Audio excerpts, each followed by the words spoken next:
Welcome to the Babies in Business Podcast.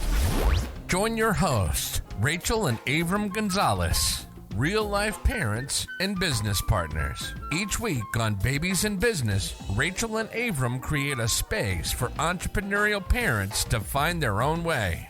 They'll dive into insights on topics like leadership, efficiency, self-awareness, budgeting, and human psychology as they nurture their family and build their business. Here's your hosts, Avram and Rachel. Hey there. A couple of months ago, we started sharing with you the goals of our business and one of the big things that we want to accomplish this year. You know what our values are. It's family first and building a life around the business. Or no, it's building the business around the business life. around the life. Yeah. Family's the priority. It's the hub. And in order to continue that as the priority, there's certain things we got to do with our business. Yeah.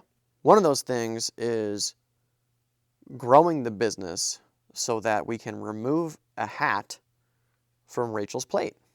Yes. So one of her core values is family, like the highest. It is the highest level. And we shared in a previous episode, she's felt the pull. Oh yeah, the push-pull. I need to be working. I need to be with the family, but I can't do either, but I need to do both. And we juggled some stuff recently around childcare that we've now got settled and very happy with. Yeah. And this episode we just want to share with you because I think you'd find it interesting. As you grow a business and you go from being the owner of a job to being the owner of a business, it requires hiring a lot of people. Yeah. And in order to hire people, you got to do certain things right to grow the revenue of the business so that you can hire the people to continue growing it. And we thought we'd just take you along with that journey and check in with you every few months about our progress in doing that. Also kind of a fun exercise for us to do because there is no way in hell I'm getting back on this podcast 3 months from now and reporting back in and telling you, we failed. We didn't get it done. We didn't get it done. Some accountability for us too. Yeah. Where do we begin on that? I think we've set the stage for why. Yeah, we know why. And what we're really saying is we need this to happen this year. Yeah. We have places that we want to go and things we want to do, and I need to spend my time on other parts of our business. Mm-hmm. They're not lacking right now, but if I were to spend more time on them, we would go light years faster than what we are currently going at right now. Yeah. So there's that. We're going to talk about some things. We're going to talk about like our vision, why this is important, our revenue, processes, things that we're doing, things that can be changed, things that can be changed by me having more time, but also things that maybe I need to do in order to provide that revenue and the processes to go along with what that new revenue would look like to make sure that our processes don't break with the growth. And then we're going to just talk about some other things, like some things we've done with your schedule, some things that we have in place that we know where we need to reach, what revenue goals we need to reach to make that happen. So we're going to take you along for the ride with our thoughts about this journey. Yeah.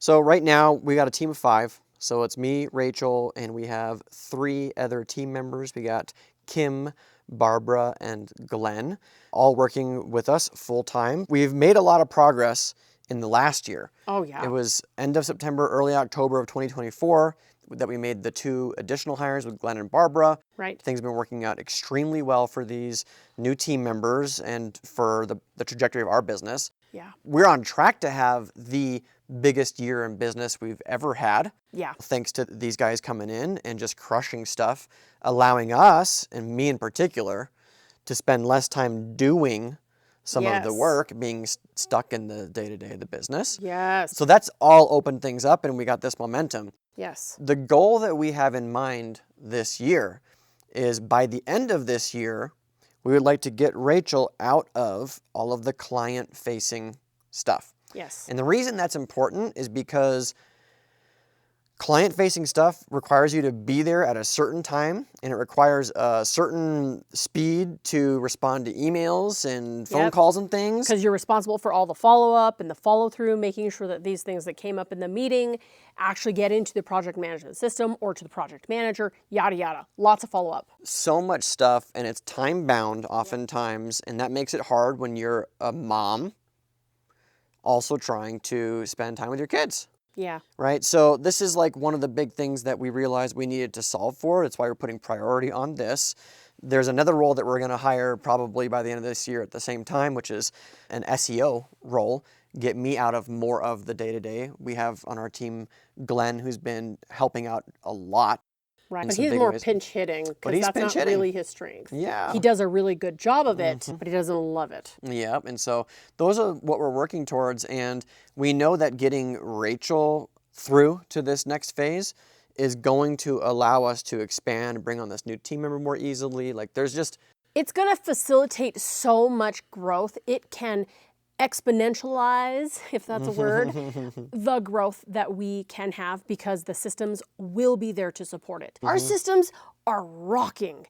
We are doing so, oh man, the things that we have in place are incredible. And we would just like to go a step above that and look into the future and look at the things that we have had in R&D for a while and get them into reality, bring those into client offerings. There's so many things that we have going on, and we're really excited for the future. We just need me to be more in that project management and process creation side of our business. Yeah, so the way that we look at it is, what are the bottlenecks that need to be solved in order to hire this next person? Yes. And so we've already explained some of the issues that we're seeing on the client-facing stuff. Like we just know it could be better. Yeah. And we also know that there's a better person for it. Sure. Right? And so it's like, okay, two things need to be solved.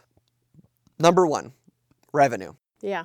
We must increase revenue in order to hire the person. Yes. And we actually have a really good idea of how much revenue that is. Exactly. And then the second thing we have to do is we have to overcome the bottleneck of time working together. Yes. So here's the thing, right? So I started the business. Yes. I started Digital Harvest, and everything that we do up until like about a year ago was stuck in my head. Yeah. So anything that needed to happen, decisions were having to roll through me. Yeah, because there was not an understanding, there was no system, no things that supported that vision that you had to bring it to life, but also to bolster and support and increase what we're already doing. There's lots of details to that. Yep. So it's like Rachel being, quote, the right hand, the one who's like taking all of the vision, the ideas, and then making them reality. There's some steps in between that and some things that only I know how to do or what order things should be done or who should do what. Yes. And so it's not as easy as saying, okay, Rachel, we need to do this. Right. Because she's like, well, I got some questions. I need context I need with some that. context, like how do I effectively delegate this to somebody? So the big thing that we were running into was client meetings at the same time as while we have work time together. Our ideal work times are at the same time of day, yours and mine. We want to get it done, all this really high level stuff during this portion of the day. They're working on the business Exactly. stuff. We need to work on the business, and we were finding all sorts of things that were becoming roadblocks. And freeing my time from those client-facing meetings, which are time-bound, and during the times that we could work together, working out our schedule so that we have more of that together, so that we can get more of that information for me to run.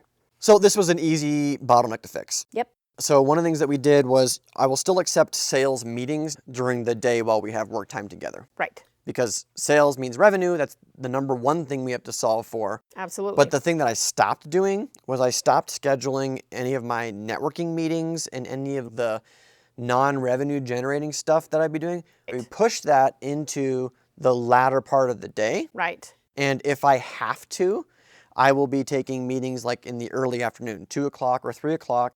Right. And I'll be able to get back home around the same time or just before the boys are coming home from school. Right. So we still have the family time. Right. But now it's not interrupting our ability to work together and for me to hear from Rachel, hey, I don't have enough to delegate this. And then I can turn around and go, okay, I need to build a tool for this and this. I need Yes. to make a video for this, or I need to write out the steps for this, or I need to find an example of this. We need you to distill what's in your brain Yep. onto paper or video so that it can be an asset that can be given along with that task and provide that understanding to do that new thing. Especially if it's a new task, it's something that we're bringing on that hasn't been done. It's still in the works of let's work out the bugs Yes. to make sure that the deliverables are flawless. Those are some of the things. Yeah. So we need the stuff from your brain. Yeah, we need stuff from my brain. So it's every time that we build one of these supporting tools, whether it's a process map or a video tutorial or something else, what we do is we've just gained leverage. We've just gained a foothold. Yes. So every time it gets delegated and somebody runs that process, we now get a return on time invested. Yes. Right? So if it takes an hour to build it, but it takes 15 minutes to run the process, guess what? After a team member runs it 4 times, we have now gotten a break even on the time invested. Yes. And then it compounds. The biggest problem that we've run into in the past and every business owner can relate to is just spending time getting the stuff done that needs to be done in the business, and then what? Yeah. You're exactly. back at square one. You have not gained any leverage because you haven't spent time building and working on the business. So Exactly. the easy part we solved. Yeah, we solved it by knowing that I need to have that time in the day. That solves that. And then making sure that you don't have meetings that conflict with that time as well. Making sure that we can have that time together, dedicate it. And then what that does for me as a planner and making lists and bringing things to fruition is now I know how many hours I can put into certain buckets for the future things that we're doing for our business, that we're working on for our business, and we can actually see forward momentum. Otherwise, it's, so when are we going to get time to do this? Okay, let's look at our schedule and let's see where we line up, where we might have a little pocket of time.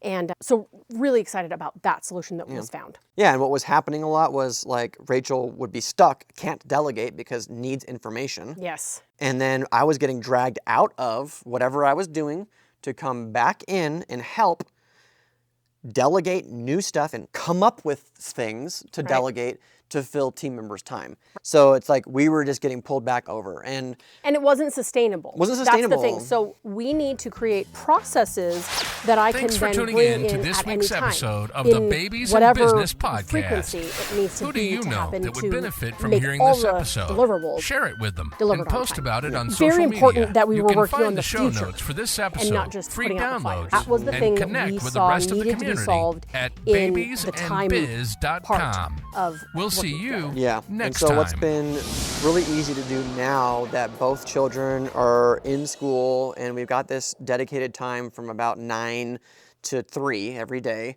9:30 to 3 or whatever it is. Now we're seeing traction because Fridays we're usually building some processes or recording podcasts. Right. And then each day we're doing something and we have an idea of the week before we get into it.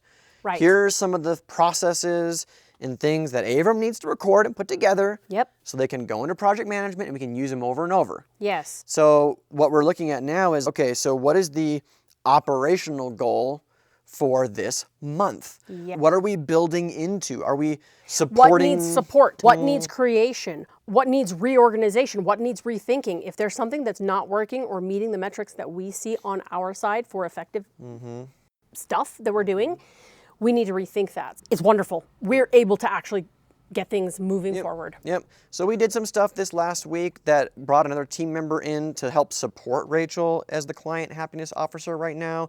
Some things that were just very hard for her to keep on top of and on track of. Now we've got this other person supporting these like website change requests that clients are making. If Rachel can't get to her email for a day or two, Right. that's problematic. Right. So we created systems to help with that in the meantime. And we've already found some things. We've gained efficiencies. We've added more review steps into our processes just to make sure that we have enough time to fix a problem before it becomes a problem down the line. Yeah. So really cool what just 1 week, because it felt like 1 week for me, that I had real dedicated time to actually move things forward with your help and the other things that we have going on. How much further we are ahead in the project management of the future. Yeah. So the time bottleneck we've got covered for now. We just have to stay focused on building out the things that will support. And one of the big things that we will be making a push for after we solve the revenue bottleneck is building out as much structure and supporting information and tools for the next client happiness officer. So, And that's already in the back of my head. When I do certain things, I think of how would I train this next person? What would that look like? What is the flow from meeting to follow up, to follow through, Yes. to follow up again? Yes. What does that cadence look like? And what are the expectations that we have of that person? What does done look like for a client management standpoint on our side for our team member? Yeah. So one of the things that we identified now looking at the revenue bottleneck, I think we're ready to talk about that. 'Cause that's the next big piece. And then I think we're going to start rounding things out on today's podcast. The revenue bottleneck. To be quite honest, running this agency for the last 10 years, in my mind, I have not solved the revenue bottleneck to my satisfaction. Right. And it's just funny being a marketer and feeling like I have struggled in some ways Yeah. to attract new clients. Sure. So we know that we need to bring in a certain amount of revenue to be able to afford and pay a new client happiness officer. We actually know what that number is. Yeah. We know that if we bring in another, I think it's between $8,000 and $10,000, I think it's $8,000 in new revenue, Yep. based off of our percentages that we use with the profit first accounting system, Yep. we know that will provide enough money to pay for this person. Yes. Do we need to say much more than that? No, I mean, we're really clear on our percentages. Like you said, that's what Profit First, what I see as the power that comes from Profit First. It's empowering to know how much you need to reach because it's a mathematical equation. It's not guessing, it's not wondering, it's not hoping, it's not planning down the line. You are a profitable business right now. Yeah, and I'm thankful that, and we'll put this in the show notes, we've recorded several podcasts about Profit First. Yep. And when we started the system, we wouldn't have been able to say, oh, we need to bring in X amount of dollars and then No we can way. afford it. Why? Because our costs were out of control. Absolutely. Our expenses were out of control. Absolutely. And like you said, we will link it because there are so many things. If that's where you are in your business and your expenses are out of control or you're not pulling profit, all these different symptoms that you could see and notice, we're going to link that show notes. If you make more money top line revenue each year, but it's not really changing your household bank account that much in what you draw, That's a symptom. that's a symptom. And revenue will not solve your problems when expenses are out of control. Absolutely. Grateful we've been on that path for a while so we can nail this down. The next order of business for us, though, is finding and discovering the way that we will actually attract and bring in clients on a more regular basis. And reliable. Yes, reliable. Something that really actually brings them in. We do have some thoughts right now in the works. We're really excited about something that we're in the process of getting started. Yeah. And you've been doing some things, really excited about what you've been doing with some more information that you've been putting out there about what we do and your knowledge and sharing it, but really excited about the future for that on the side of sales. Yeah, and I don't think we need to go into details about that specifically, just No. that we are expanding the ways that we can attract and bring in clients. Yep. We've got some ways that have helped us get to where we are now, Right, and we now understand we have to layer in something additional to do that. right, And so everything that we've discussed allows me to also have the extra time right. put towards that. Right, because before it feels like your time is really limited. It's scarce. And it really is. We're just reorganizing what is done when, and then when I talk to you about doing these other things to support the sales side of our business, you're really excited because that's some of the stuff that you really love to do. It is. It is. And now you're not resistant to putting time there because there is nothing else more important at this time because it's all been taken care of. So when you get to that point where you feel like everything is being taken care of, everything is on track, we're moving forward, we are on a forward trajectory, that's where we are, where you can actually put more time in. Oh, there was an alarm. Yep, it's time. It's time. I think it's also time to give a plug for our business. Because you're listening to the podcast, you want to see us succeed. We would like to have more opportunities to help other businesses thrive with the services that we provide. Absolutely. I'm going to give you a quick idea of what we do in under 60 seconds. And if a person pops to your mind that needs to be introduced to us, I would love and welcome that introduction. We just finished up a quarterly review of a local HVAC client that we've been working with for a little over a year. So we were comparing the data from Q2 of last year versus Q2 of this year. And what we discovered was that we were able to increase their lead flow and opportunities year over year by about 22%. Now, that's massive. When you think about 22% and a business that makes $10,000 a month goes to $12,000, it's not so impressive. But when you think about a business that's doing $300,000 or $500,000 a month, right, 22% is massive. It's massive. So if you know someone, like a family member, that is running a trades-based, like a home service company, like HVAC or roofing or electrical, something like that, we would love an introduction. All right. In particular, those that have a couple of crews out in the field, maybe they've been working with somebody for a while and the business has plateaued. Those are perfect introductions for us. It's free to talk to me. You can reach out to us through the podcast, hello@babiesandbiz.com. You can also send them to our website, digitalharvest.io. But I'll tell you what, if you just give somebody a link and you don't make an introduction, the chances of them actually following through and receiving what we have to offer are about zero.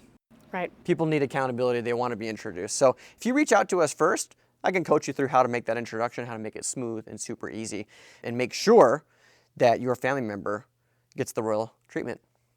So that's where we're headed over the next 6 months or so. By the end of this year, we're going to have Rachel out of this role, focused solely on the project management and the financial side of the business. It's really her flame, the place where she thrives the most. Absolutely. Anything else you'd like to add here? Well, I can't think of anything that we haven't said. Yeah. What I will say is we have talked a lot today about the mechanics of how we're going to get there. Yeah. And in another episode, maybe we'll talk about some of the mindset shifts and things that we've had to embody Sure. in order to move in this direction, because it's taking some effort on our end to shift our personal identities and how we see ourselves in the business and out in the world 1,000%. that are going to allow the mechanics and things to fall in place. If you Right. don't address these things, you can't move forward. And that's a realization we made in the last few months. We talked about this Genesis experience that we went through a couple episodes ago that's made us realize the biggest reason we've been feeling stuck has been because of, for lack of a better word, mindset. Yeah. How we choose to not show up or how we're held back by different things that are going on in the background. And this stuff is just so invisible when you're living it day to day, and it takes, in some ways, being shaken up a bit in order to realize it. We've had that realization. We've started to work through these things. We started to see some big shifts, and that's why now is the time for us to make moves here. And so we just appreciate you for listening, and I know that everybody's at different parts in their journey, and we just felt compelled to share with you a part of ours, and we hope that you'll cheer us on, support us here, and we look forward to sharing the news with you. By the end of this year, Rachel's out. Rachel's done with this part of the journey, and look forward to keeping you updated. So with that, we appreciate you for listening. Bye for now. Thanks for tuning in to this week's episode of the Babies in Business podcast. Who do you know that would benefit from hearing this episode? Share it with them and post about it on social media. You can find the show notes for this episode, free downloads, and connect with the rest of the community at babiesandbiz.com. We'll see you next time.